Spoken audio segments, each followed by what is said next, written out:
So today, around 4 p.m., detectives were on scene of the 500 block of Wisconsin Avenue conducting follow-up. They were conducting follow-up on a known suspect who was wanted for attempted homicide on an officer. Detectives were able to confirm that the suspect was inside a residence, and that residence was occupied by a number of other people. Our crisis negotiation team and SWAT team arrived on scene and were able to get all other occupants out of the residence. Our crisis negotiation team continued to negotiate with the suspect for a couple of hours. The air unit was up ahead and advised that the suspect had exited the residence and was running towards the rear. An officer on scene saw the suspect hop over a fence, and that suspect was armed with a firearm. At least one officer discharged their firearm at the suspect. Officers began to render first aid and life-saving measures and requested fire personnel. Fire personnel arrived on scene and continued life-saving measures, but ultimately fire personnel pronounced the suspect deceased on scene. At this time, it's the very early stages of this investigation, and as more facts become available, we'll provide those details to you. Can you talk more about the suspect who was wanted for attempted homicide on an officer? When did that incident happen?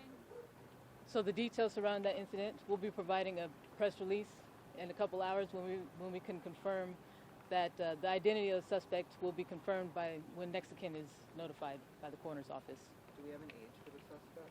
At this point, all the information regarding the suspect will be out at a later date when the coroner is notified and the next of kin. What non-lethal methods were used before the suspect was shot?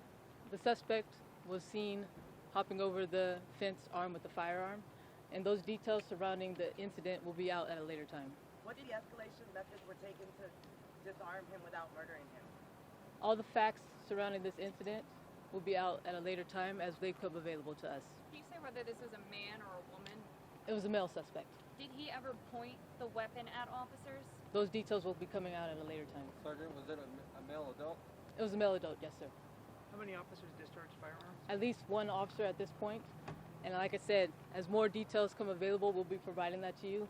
It's still the very early stages of this investigation.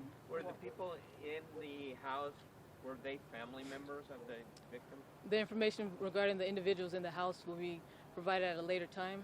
At this point, we know that our detectives were able to get those individuals out of the house. Do you know if the man lived at that house? I do not have that information. Can you tell us how many shots were fired by that one officer? At this point, I know of one shot that was fired. So, like I said, very early stages of this investigation. And so as more information comes available, we'll be providing that to you. Our plan is to provide a press release later on tonight with more details. Body cameras were on? Sacramento Police Department is equipped with body cameras, and so that's all going to be part of the investigation. And so, per our policy and per the City Council policy, all the videos associated with this incident will be available in 30 days. However, the Sacramento Police Department traditionally, due to transparency, provides that information as soon as we can. And so, like I said, very early stages of this investigation, and more details will be coming out later on tonight. Thank you very much.